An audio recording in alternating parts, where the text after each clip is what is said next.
बिस्मिल्लाहिर्रहमानिर्रहीम। Ladies and gentleman, मैं हूँ आपका वेलनेस ट्रेनर नसीर।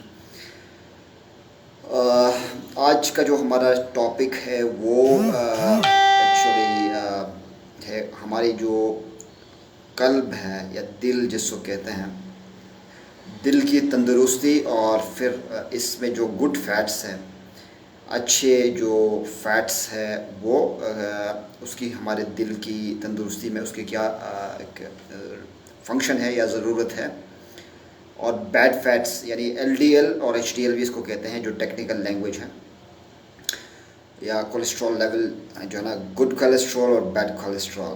तो आज का जो हमारा सेडेंट्री लाइफस्टाइल है, इसमें जो हमारे दिल के ऊपर जो इम्पैक्ट पड़ता है, दिल एक पंप है जो कि हमारा ब्लड पंप करता है टुवर्ड्स द होल बॉडी, और उस ब्लड के थ्रू न्यूट्रिएंट्स जो है ना वो पूरी बॉडी में मिलती है।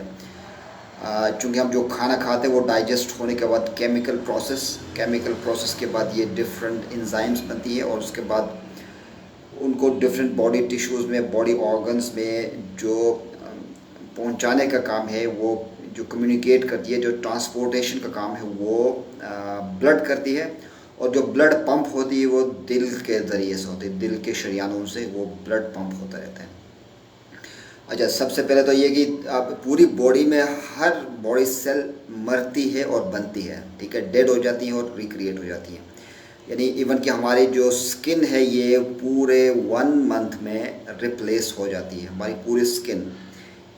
ओके, नई स्किन आ जाती है, पुराने डेड हो जाते हैं। मिलियंस ऑफ सेल्स हमारे बॉडी में बनती है, मिलियंस ऑफ सेल्स मरती है, न्यूरॉन सेल्स बनती है, मरती है। ओके, तो ये एक प्रोसेस है।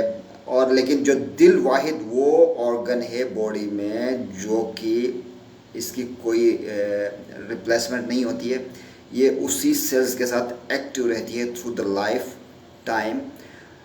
ओके, सो इसका एक बड़ा इम्पॉर्टेंट रोल है आपकी सेहत में। आजकल जो भी हार्ट अटैक है या कार्डियोवैस्कुलर अटैक्स हैं, ये बहुत ज़्यादा हो रही है। बड़े यंग लोग मर रहे हैं और कुछ सुपर एथलीट्स भी मर रहे हैं। तो इसका एक तो ताल्लुक़ आपकी स्ट्रेस से है, आप स्ट्रेस में हैं, खुश नहीं हैं, स्ट्रेस मैनेजमेंट की ट्रेनिंग नहीं है, आप जो ना मटीरियलिस्टिक हो गए हैं, आप बहुत ज़्यादा एक्सट्रीमिज़म में किसी की तरफ गए हैं, आपको आपका सच्चा प्यार नहीं मिला, या कोई भी आप ज़िंदगी में फेलियर की तरफ गए, और जिसकी वजह से आपने उसको इतना दिमाग पे ले लिया, तो उसका ऑटोमेटिक जो कनेक्टिविटी है ना टुवर्ड्स योर हार्ट हो जाती है। और फिर हार्ट ने जो अपना फंक्शन करना है उसके ऊपर एक प्रेशर आता है, वो स्ट्रेस की वजह से, और जिसका इम्पैक्ट आपके दिल के ऊपर होता है, और इसके प्रेशर जो है ना वो उसको बर्दाश्त नहीं करता है, और जो उसकी एक्चुअल फंक्शन है उसके अंदर एक नॉइज़ आ जाती है। दूसरा तरीका होता है कि जो प्रॉब्लम होती है वो होती है आपकी जो एक्टिव लाइफस्टाइल अगर आप नहीं है, ठीक है। पहले स्ट्रेस की बात की मैंने, यानी ये इसके फैक्टर्स हैं। एक्टिव लाइफस्टाइल आपकी नहीं है। फिर तीसरा है कि आपको पता नहीं कि आपकी जो खुराक है ना वो कैसा है, अच्छा है या नहीं है, उसमें आपने कौन से गुड कोलेस्ट्रॉल को शामिल करना है, गुड फैट्स को, और बैड फैट्स क्या क्या है। तो ये इसका कॉन्सेप्ट होना ज़रूरी है।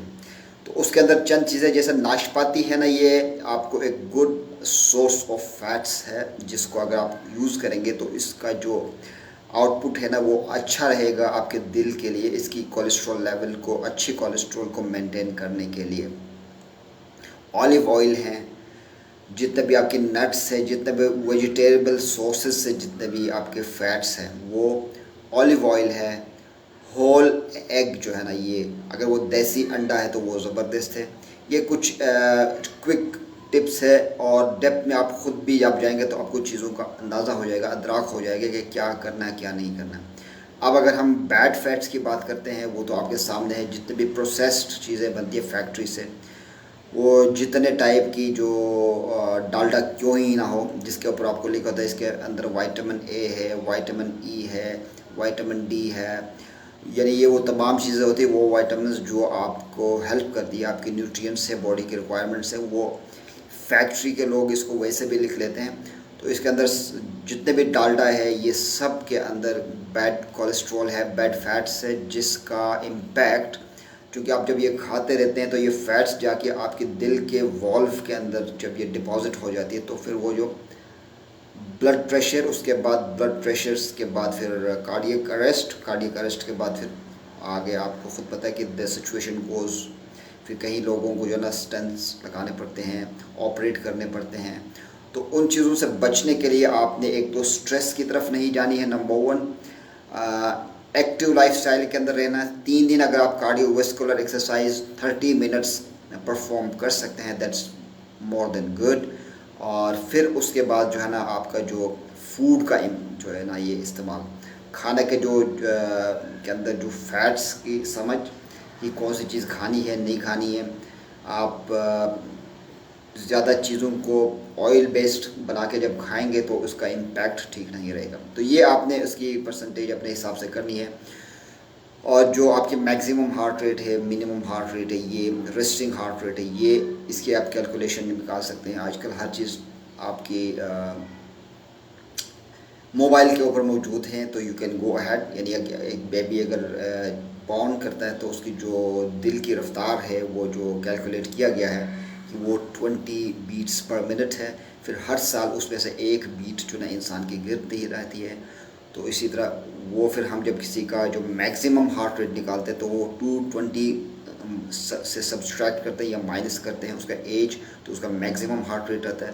फिर उसके जब एक्सरसाइज का पैटर्न निकालना होता है तो फिर रेस्टिंग हार्ट रेट को बेस बनाते हैं, उसमें से जो मैक्सिमम हार्ट रेट वो निकालते हैं। That's a different scenario for the trainers कि उसने अगर आप की जो एक्सरसाइज को कार्डियोवास्कुलर एक्सरसाइज की अगर इम्प्रूवमेंट करनी है, मेंटेन करनी है, वो उस लेवल के ऊपर है। फिर इसी तरह से जो आपकी कार्डियक कंडीशनिंग करनी है स्पोर्ट्स लेवल पे, वो फिर एक डिफरेंट सेगमेंट आती है। तो जो एक्सरसाइजर्स हैं उनकी वजह से भी जो हार्ट है ना वो थोड़ा सा उसका साइज़ डिफरेंट हो जाता है, उनके अंदर चांसेस कम हो जाते हैं कि वो उनको कार्डियक अरेस्ट हो। लेकिन फिर वो लोग जो बहुत ज़्यादा, जैसे कहते कुछ लोग हैं जिनके अंदर फ़ैट नाम की चीज़ ही नहीं है लेकिन उनको एकदम कार्डियक अरेस्ट हो गया, या वो बहुत ज़्यादा स्पोर्टी था लेकिन वो फिर भी, तो वो बहुत ज़्यादा फ़ैट को नहीं खाना यानी गुड फैट का इस्तेमाल नहीं करने से भी उनको दिल का दौरा पड़ सकता है। या वो अगर ओवर ट्रेनिंग करें, ओवर ट्रेनिंग करने से भी उनको ये इशू हो सकता है। या तो आप अंडर ट्रेनिंग रहेंगे या ओवर ट्रेनिंग करेंगे तो वो ठीक नहीं है। तो ये 3 दिन हफ्ते में अगर कोई भी शहर के अंदर है तो वो 3 दिन अगर आधा घंटा अपना वॉक करे, ब्रिस्क वॉक करे, तो उनका जो ये इशू है ना वो रिज़ॉल्व होगा। पहला ये, और बाकी दिनों में भी एक्टिव लाइफस्टाइल रखें, और जो खाने की हमने बात की है कि वो मेंटेन करें, तो बिल्कुल जी आप बिल्कुल तंदुरुस्त ना रहेंगे। फिर जो मस्कुलर ट्रेनिंग के ऊपर है, उस मसल मेंटेनेंस के लिए वो डिफरेंट है सेगमेंट, जिसके अंदर आपको ऑलरेडी हमने डिस्कस किए पिछले कहीं सेशंस में। हमने इंशाल्लाह आगे भी हम डिस्कस करते रहेंगे। खुश रहिए, ये बड़ा सिंपल फार्मूला है। सिंपल लाइफ जितना आप गुजारेंगे तो इतना आपके स्पेन ऑफ लाइफ बढ़ती जाएगी। मटीरियलिस्टिक बिल्कुल नहीं होना है। Do not ever love the material for ever. ये आपकी सारे ये ट्रेन करना है पूरी दुनिया के अंदर। लोग अगर इस चीज़ में ट्रेन हो जाएंगे, अपने आप को डिटेच करें, यानी यूनिवर्सल लाइफ की यूनिवर्सल लॉ के अंदर या स्पिरिचुअल लॉ ऑफ सक्सेस के अंदर एक चीज़ है, डिटैचमेंट रहें हर चीज़ से। हर चीज़ में अगर आप डिटेच रहेंगे उस चीज़ से, ठीक है, just enjoy the what ever you can, जो एफर्ट है वो कर ले, मगर आप एक्सट्रीम लेवल पे मटीरियलिस्टिक होंगे या एक्सट्रीम लेवल पे किसी चीज़ के ऊपर जाएंगे, अगर वो आपको नहीं मिलेगा तो you will just lose your health.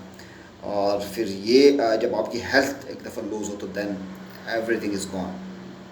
So I hope कि थोड़ी बहुत आपको इस कॉन्सेप्ट को हम आपको बताने में, कम्युनिकेट करने में शायद कि हम ये सक्सेसफुल हो जाएं कि what the quality of life is to you. आप बिल्कुल जी एंजॉय करें मटेरियल्स को, जितना मैक्सिमम मटेरियल आप एंजॉय कर सकते हैं always do that, but do not make yourself that much attach to that material. ये कहने का मतलब है कि उसके साथ रहें मगर उसको एंजॉय करें, जो आप कर सकते हैं करें, मैक्सिमम लग्जरी लाइफ में जाएं, मगर do not love that too much, extreme level पे उसको लव ना करें। That's the point. सो आप आगे, क्योंकि लाइफ इज़ अ जर्नी, आपको कहीं पे समटाइम डिफ़िकल्टीज़ भी आएगी, समटाइम्स आप आसानियों की तरफ भी जाएंगे। तो बेहतर है कि you just go with the flow and अपने आप को ट्रेन करें उस चीज़ के लिए कि there could be some time, some days, some hard days, तो उसके लिए आपने आपको प्रिपेयर करना है। और दैट्स इट गाइस। हमारी दुआ कि आप सब क्वालिटी ऑफ लाइफ गुजारें, पैशंस में रहें, खुश रहें। और ऑब्वियसली कोविड-19 ने हम सबको बहुत कुछ सिखाया है कि नथिंग इज़ परमानेंट। आपकी जॉब्स परमानेंट नहीं है, आपकी ऑर्गेनाइजेशंस जो है ना वो आपके साथ they are not that loyal. तो उसका भी आपको फ़िक्र नहीं होनी चाहिए, उसको ज़्यादा टेंशन बनाने की कोई ज़रूरत नहीं है। Nothing is, it's okay. So हमने वो कहते ना कि कोई अगर जॉब लॉस किसी की हुई है तो नो प्रॉब्लम, अपॉर्चुनिटीज़ आगे फिर आएंगे। उनको अपने स्किल्स को पॉलिश करें, पॉजिटिव रहें, हर चीज़ के अंदर होप को ढूंढें, तो everything will be all right. Automatically stress will be not there. और दैट्स द पॉइंट गाइस।